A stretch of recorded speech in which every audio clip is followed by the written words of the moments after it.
RUU perampasan aset. Saya itu sudah mendorong tidak sekali dua kali. Sekarang itu posisinya ada di DPR. Pemerintah akan mendorong lagi. Masa saya ulang terus. Dan enggak lah. Sudah di DPR. Sekarang dorong saja yang di sana. Ya. Halo, adik-adikku mahasiswa BEM, BEM yang biasa suka demo, teriak-teriak demi keadilan, demi kejujuran, demi rakyat Indonesia. Hei, undang-undang perampasan aset belum disahkan, masih di DPR. Kemana aja lo? Kok nggak demo? Demo dong, demi rakyat Indonesia. Oke? Ya. Undang-undang perampasan harta koruptor. Pak Jokowi sudah mengatakan, dorong tuh DPR. Karena saya udah ulang beberapa kali. Ya, untuk mahasiswa-mahasiswa, terutama untuk BEM, UI yang kemarin demo turunkan Jokowi kalau nggak berdarah-darah. Ya, daripada kalian memusingkan hal itu, ayo demo dong DPR untuk segera mengesahkan UU perampasan harta koruptor. Mana suara kalian? Rakyat mendorong kalian untuk demo itu. Itu jauh lebih bermanfaat daripada kalian demo untuk turunkan Jokowi. Masyarakat sudah menunggu sepak terjang kalian yang lebih bermanfaat. Rancangan undang-undang yang lagi mau digodok nih, yaitu rancangan undang-undang perampasan aset untuk para koruptor. Mampus gue tuh para koruptor. Mampus sih, nggak akan mampus sih. Makanya Mahfud MD bilang DPR harus mendukung rancangan undang-undang perampasan aset ini. Tuh. Jadi jangan kelamaan digodok, harus cepat, secepat kalian meminta suara rakyat pada saat mau dipilih. Mau. Ini Bapak ini jalan kaki loh. Ketua BEM UI Melki Sedek Huang ancam Presiden Jokowi untuk turun jabatan baik-baik atau turun dengan berdarah-darah. BEM UI ancam Jokowi dalam dua pilihan, turun baik-baik sebelum pemilu 2024 atau turun dengan ketum. RUU perampasan aset. Saya itu sudah mendorong tidak sekali dua kali. Sekarang itu posisinya ada di DPR. Apakah pemerintah akan mendorong lagi? Masa saya ulang terus. Takutan terbesar kami adalah Pak Jokowi menyeleweng dari konstitusi yang pada sumpah jabatan presiden. Takutan terbesar Anda itu, Anda bilang takut Pak Jokowi atau berdarah-darah, itu lucu-lucu ya. Oke, saya tanya nih Dek, pemerintah atau Pak Jokowi 2 tahun yang lalu mengajukan atau mengusulkan sebuah rancangan undang-undang tentang perampasan aset koruptor, dan sampai sekarang belum kunjung juga disahkan, bahkan dibahas pun tidak di DPR. Lantas suara Anda kemana? Mana? Kalau memang Anda benar-benar mau membela hak-hak rakyat, mau membela hak-hak konstitusi, ya. Suara mahasiswa mana? Soal itu, kenapa Anda nggak demo soal itu? Atau jangan-jangan Anda takut juga ya kalau demo tentang perampasan aset koruptor, Anda takut tidak ada yang bayar gitu ya. Oke Dek, sampai sana aja mungkin paham ya. Salam waras, salam NKRI, salam Pancasila. Halo teman-teman semua ya. Kita lihat berita di belakangnya bahwa Pak Jokowi itu ngotot supaya undang-undang perampasan aset itu segera dibahas dan disahkan di DPR ya. Itu sudah lama. Pak Jokowi, Pak Mahfud MD sering bicara tentang hal ini, tapi sampai sekarang undang-undangnya belum juga dibahas ya di DPR. Ya itu. Belum juga disahkan. Sampai sekarang sudah lama itu. Bagaimana ini? Bagaimana ini? Kenapa tidak dibahas ya? Kita juga tidak tahu. Mungkin itu undang-undang bisa jadi menjadi senjata makan tuan buat DPR. Kita tahulah banyak DPR yang masuk penjara, banyak DPR yang ketahuan korupsi. Beberapa waktu lalu juga saat sidang dengan Pak Mahfud MD, kalau saya tidak salah ya, ada salah satu seorang DPR. Dia mengatakan bahwa ya dia tahulah dosa-dosa para anggota DPR yang disitulah. Ya, kurang lebih dia bilang begitu ya. Takut kejaring ya. Saya juga tidak tahu. Padahal masyarakat sangat mengharapkan undang-undang ini supaya disahkan, supaya disetujui, supaya aset-aset yang diambil oleh para koruptor itu bisa diambil kembali menjadi aset negara, bisa dipakai lagi untuk kepentingan masyarakat ya. Iya.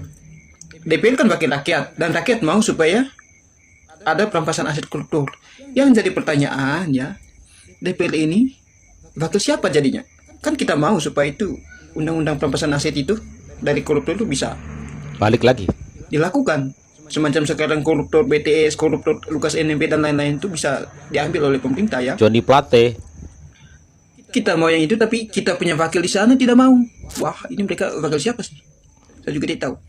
Karena di undang-undang itu salah satunya juga ya, dalam undang-undang itu, bahwa pejabat negara harus bisa mempertanggungjawabkan hasil kekayaannya tuh, ya. Hasil hartanya itu. Yang oleh Pak Ahok dulu sering bilang apa? Pembuktian terbalik. Kalau ada harta kekayaan yang naik, tidak wajar, tidak sesuai dengan penghasilan itu dipertanyakan. Ya, kalau tidak bisa dibuktikan asal usul dari mana, maka itu akan dirampas, akan diambil menjadi aset negara. Harusnya itu, harusnya. Itu, ya. Jadi dalam undang-undang itu tidak ada dibiarkan begitu saja semua hal-hal aset-aset yang berkaitan dengan tindak pidana korupsi itu akan diambil oleh negara ya. Harusnya. Dan mahasiswa sampai sekarang tidak ada yang demo. Saya pernah cerita ke para aktivis mahasiswa GMNI, PMKRI, belum pernah mereka buat aksi untuk mendukung pemerintah, mendukung Pak Jokowi untuk supaya bicarakan undang-undang, supaya sahkan Assalamualaikum warahmatullahi wabarakatuh. Waalaikumsalam. Salam sejahtera bagi kita semua. Kepada sahabat-sahabat seperjuangan dan juga seluruh rakyat Indonesia yang cinta akan NKRI, yang cinta akan masa depan anak cucu kita dukung pernyataan Bapak Presiden Republik Indonesia, Bapak Insinyur Haji Joko Widodo, untuk segera kepada anggota DPR RI Komisi 3 segera disahkan rancangan undang-undang pengambil perampasan aset koruptor untuk segera disahkan menjadi undang-undang. Karena Anda adalah wakil rakyat, mewakili suara rakyat Indonesia. Apabila ingin dicintai rakyat, disayangi oleh rakyat Indonesia, maka sahkan undang-undang tersebut untuk masa depan bangsa kita, anak cucu kita. Bersih daripada korupsi, bersih daripada pencucian uang, bersih dari orang-orang munafik, bersih dari orang-orang yang ingin memperkaya diri dan golongannya. Kepada seluruh rakyat Indonesia, setelah hari raya, kami bersama suara rakyat akan turun ke DPR RI untuk mendukung mengesahkan rancangan undang-undang menjadi undang-undang. Demikian. Assalamualaikum warahmatullahi wabarakatuh. Waalaikumsalam warahmatullahi Kalau di dalam rancangan wabarakatuh. undang-undang ini tidak setiap orang punya harta, apakah itu pejabat atau swasta, harus Pak Mahfud ya? menjelaskan asal-usul hartanya. Kalau itu sih itu kalau sudah ada memang, misalnya ada LHKPN kalau dalam hukum administrasi. Tetapi ini adalah sudah ada tindak pidana, sudah mulai tindak pidana. Kalau undang-undang tindak pidana pencucian uang, itu tindak pidana harus final dulu, dibuktikan di pengadilan, baru dilacak pencucian uangnya. Kalau perampasan aset ini itu baru berupa dugaan, ya. Kemudian sudah diproses awal di pengadilan, akhirnya disita dulu, menyangkut hal-hal itu tadi. Ya, barang yang tidak jelas dengan profil kepemilikannya, barang yang diduga hasil tindak pidana, barang yang diduga disamarkan gitu. Jadi ini lebih keras lagi dari undang-undang tindak pidana pencucian uang gitu.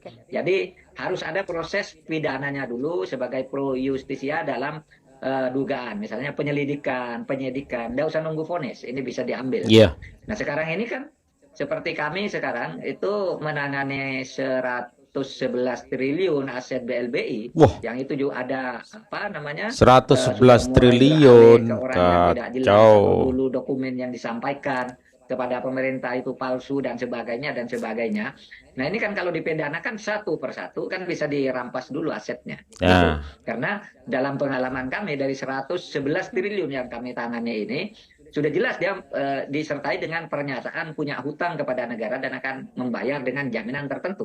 Tapi ternyata jaminannya ini sudah beralih pencucian uang jadinya ya. lain, atau orangnya sudah pergi ke luar negeri menghilang entah kemana, sementara hutangnya masih jelas tercatat. Tuh. Nah, kalau begitu kan bisa dimasukkan ke proses pidana kemudian, tentu dengan ukuran-ukuran tertentu yang nanti akan ditentukan di dalam undang-undang perampasan aset ini. Nah, itu bisa diambil. Gitu. Kalau sekarang ini kita tawar-menawar dulu apa gitu. Sehingga dari 111 triliun yang kami buru dalam waktu setahun ini kami berhasil mendapatkan kira-kira 30 triliun. 30 triliun luar biasa. 30 triliun sekian miliar gitu.